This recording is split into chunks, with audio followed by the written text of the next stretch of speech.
spending cuts across the federal government has been to reduce the debt, why impose some of the deepest cuts we've seen so far at the agency responsible for raising revenue for the federal government? Well, I think our objective is to make sure that the employees that we pay are being productive and effective. And there are many, more than 100,000 people working to collect taxes, and not all of them are fully occupied. And the Treasury Secretary is studying the matter and feels like 3,500 is a small number, and probably can get bigger, especially as we improve the IT at the IRS. And so I think that it's absolutely something that is on the table for good reasons. And the point is that don't just talk about the IRS, talk about all of government.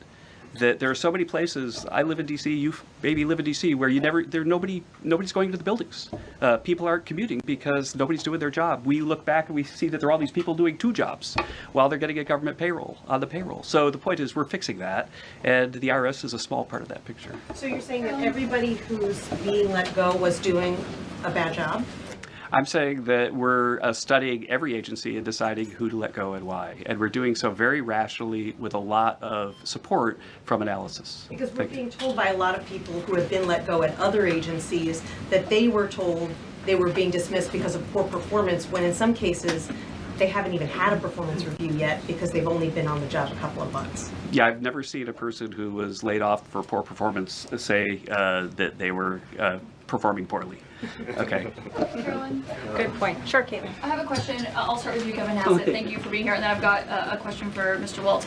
On these potential checks that you might send out from DOJ, is there a concern as you're thinking through this that they could be inflationary?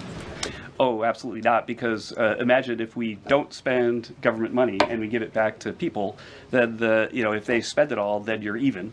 But they're probably going to save a lot of it, in which case you're reducing inflation. Okay, so and also, when the government spends a lot, that's what creates inflation. We learned that from Joe Biden. And so if we reduce government spending, then that's reduces inflation. And if you give people money, then they're going to save a bunch of it. And when they save it, then that also reduces demand and reduces inflation. Okay, so you're not worried about it. And No, Mr. I'm not. Waltz?